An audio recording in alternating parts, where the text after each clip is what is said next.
All right, welcome back. Today, we're diving into a really unique spiritual philosophy that comes from the teachings of Sri Swami Kaleshwar. Now get this, it's not presented as just another belief system. Nope, it's framed as a practical science of the soul, a path for you to discover your own inner divine power.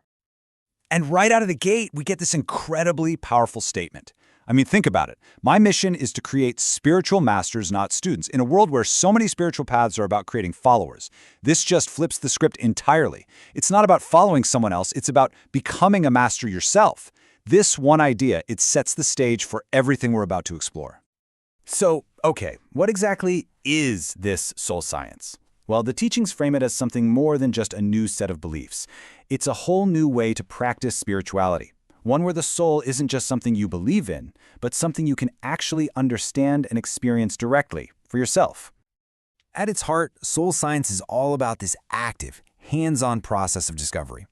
The idea is that every single one of us is meant to be a soul scientist.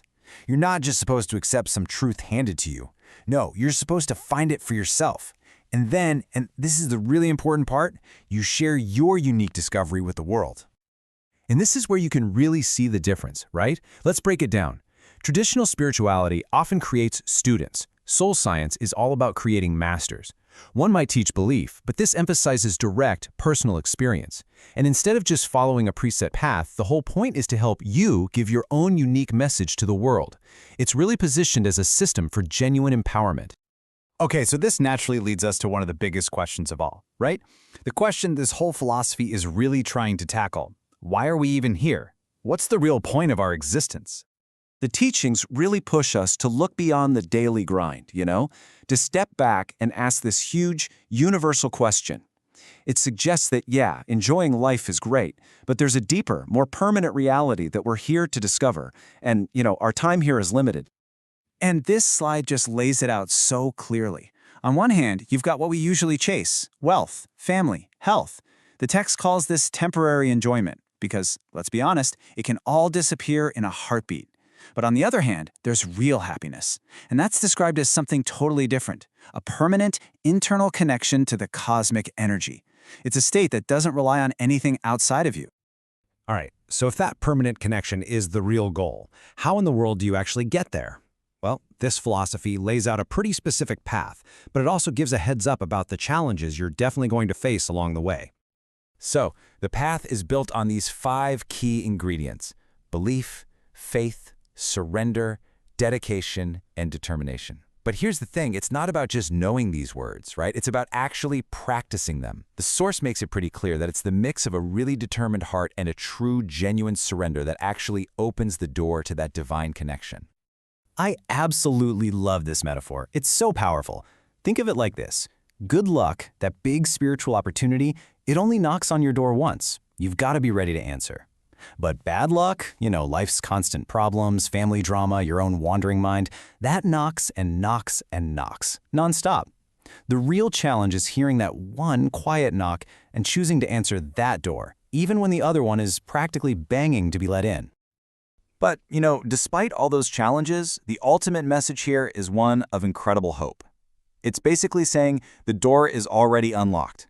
The divinity you're searching for is just waiting for you to receive it. All you have to do is truly open your heart. Okay, so let's check out the roadmap for this journey. The philosophy lays out 4 really clear, progressive stages.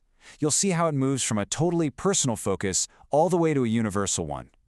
So, it all starts with step 1. It's for your own happiness. You start by using spirituality for yourself. Then, in step 2, your focus starts to expand outward, to helping the world. Step 3 is about going even deeper, to really know the truth of reality.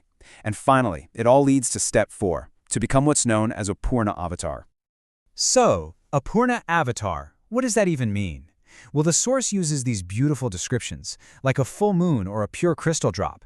It's talking about someone who makes the impossible possible, someone whose entire life becomes a divine message for the planet. I mean, wow. That's presented as the ultimate goal, the final destination of this path. All right, this brings us to the absolute heart of this whole philosophy, the engine that makes this entire journey possible. So, how do you actually tap into this divine power? The source has a name for it: the inner miracle mechanism. Now, to make this huge idea feel a little less intimidating, the text gives us a really simple metaphor. It says, spirituality is like a giant ocean. And if you try to understand every single drop of it all at once, you'll just get completely overwhelmed. It would drive you nuts. And here's the beautiful part. You don't need to drink the whole ocean. You just need one small drop. One tiny, direct experience of God is enough to feel His huge, incredible love. It's all about the quality of that experience, not how much you know in your head. So that direct experience, that drop, it has a name, Shakti. This is a really important term. It's defined as the divine power, the miracle energy. And according to the teachings, when you experience Shakti, that's what creates bhakti, a real, true, deep love for God. This isn't just a theory. It's talked about as a tangible energy that can have a strong, positive impact on people. So, how does this miracle mechanism actually work? Well, the philosophy says we all came from greatness, but we've just forgotten. There's this unbelievable, huge light hidden inside every one of us. And the science part is about using certain processes to bring that energy up to the surface.